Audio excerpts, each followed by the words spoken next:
I think the Orlando Magic will probably be the surprise team in the NBA next year. This man, Tristan Da Silva, can absolutely hoop. They, of course, have Paolo Banchero. Last year, or 2 years ago, they went 34 and 48. Then they went 47 and 35 the following year, plus 13 in the win department. And I think they can continue to ascend upwards. Their three-point percentage was terrible, especially in the playoffs. They bring in two snipers in Kentavious, Caldwell-Pope, and Tristan Da Silva. Both of these guys should be hoopers. And, Tristan Da Silva was an absolute steal. You put him on this bench lineup where the only guy that shot over 35% from three was Jonathan Isaac.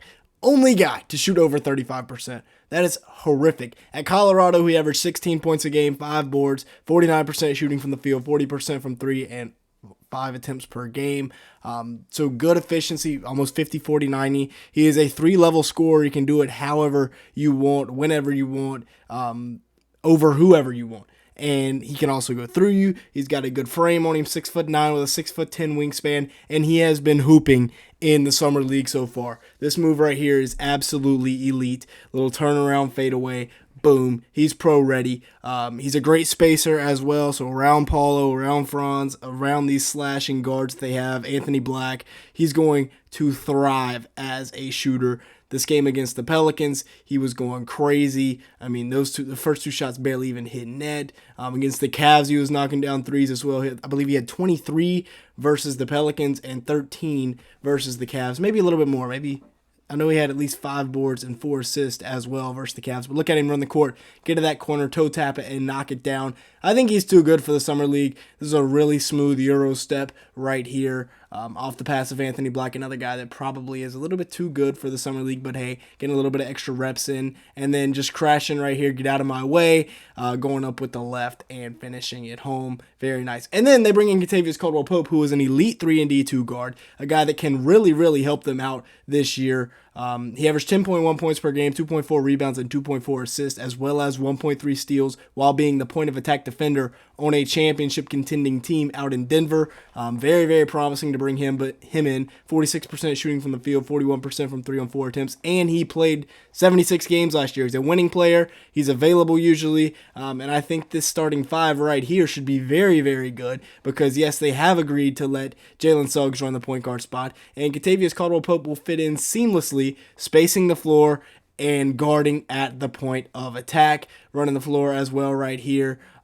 Get up, Clay, finishing that home. And this lineup, or these two right here in the backcourt defensively, is going to be clamp down. They've already said they're comfortable with Jaylen Suggs at point guard. And last year, Suggs averaged 12.6 points per game, about 3.1 rebounds, 2.7 assists in 23 minutes of action a night. So really, really good numbers there from Jaylen Suggs. And he really proved, there was 3 guys last year that were vying for minutes, and he proved he could be in the lineup. Shooting splits were way up as well. The playoff numbers in about 33 minutes per game. He scored more points per game, 14.7 a night, 5.1 rebounds, 3.3 assists, and 1.3 steals per game. So Jaylen Suggs in this lineup as the point guard, I think they are very comfortable, and I think he is going to do a phenomenal job. Now, I'm anticipating a big time leap coming from Paolo Banchero this year. 6'10", athletic freak. He is a monster. When he gets into the middle of the floor, this is his operating space, and this is where he cooks. 22.6 points per game, 6.9 rebounds, 5.4 assists in 35 minutes per game last year for the Magic, while shooting 46% from the field and 34% from 3 on 4.4 attempts. So the efficiency is not there. But once again, 6'10", 250 pounds. When he gets going downhill, he is almost unstoppable. If his three-point percentage gets going up, that is very scary. He's going to look really, really good. In the playoffs, he looked elite. 28 points per game, 8.6 rebounds, 38 minutes per game. The efficiency was off the charts as well. 46% from the field, not great, but 40% from 3 on 5.7 attempts. Fantastic numbers for Paulo in the playoffs, and that gives you hope going forward for the Magic that he can continue to develop that three-point jumper, and then he can slash in, and he's got guys like KCP and Tristan Da Silva waiting to knock down the 3-ball. If you are enjoying today's video at any point, make sure to like button, leave me a comment down below, and hit that subscribe button. As you can see here, a large majority of the people that watch these videos are not subscribed to the channel, so if that is you, go ahead and fix that. And with that being said, let's go ahead and get back to the video. We're trying to hit 200 likes on today's video, so if you could help us out with that, it'd be greatly appreciated. Now, the giant lineup that the Magic could look into. With the emergence of Da Silva and Black, they can roll out this massive lineup with Anthony Black at 6'6" with a 6'8" wingspan, Franz Wagner at 6'9" with a 7-foot wingspan, Da Silva at 6'9" with a 6'10" wingspan, Paulo at 6'10" with about a 7'1" wingspan, and then Wendell Carter at center, standing at 6'11" with a 7'5" wingspan. That is a crazy amount of height, a crazy amount of length. And even at the NBA level, that can be suffocating on the defensive side of the ball. And the Magic were very, very good last year, 4th in opponents' points per game. Now, Franz, we got to look past that stinker he had in Game 7. He's a very young player and a very promising player, averaging 19.7 points per game, 5.3 rebounds, 3.7 assists, and 1.1 steals last year in the regular season, while shooting 48% from the field.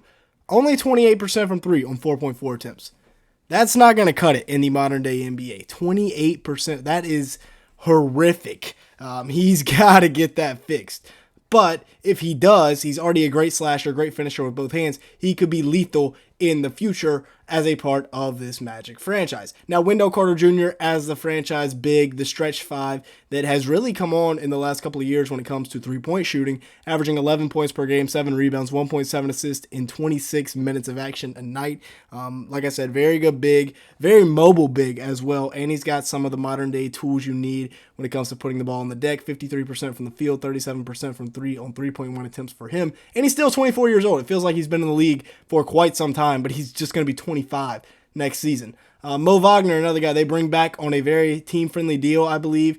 At least for Mo, he's pretty valuable to them. Last year, he averaged about 11 points per game, 7 rebounds, and you look at the 4.3 rebounds, 1.7 assists, and then you look at the contract and you're like, wow. But then you realize he only played 18 minutes a game for this Magic team. That is crazy. 60% shooting from the field, 33% from 3 on 1.4 attempts, but very, very limited minutes. Per 36, he'd be averaging 22.4 points per game, 8.8 rebounds, and 2.4 assists per night. So a guy that I think they didn't overpay.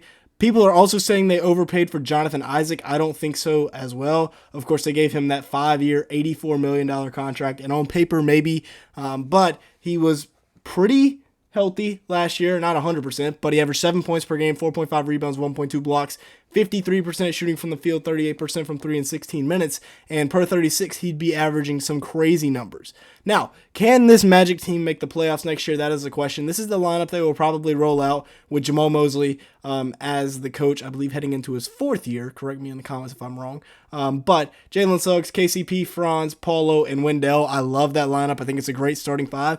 And then you've got depth now with the added Tristan Da Silva, who can really shoot the 3-ball. That adds another dimension to this bench that can come in. Cole Anthony, of course, microwave scorer. Gary Harris, good defender. Jonathan Isaac, good defender. Mo Wagner can score a little bit. And then you add in the 3-point shooting and the 3-level scoring of Da Silva. And it's very, very nice. I like this Magic team. I think they're very underrated. Tristan Da Silva is a hooper, and he has proved that already.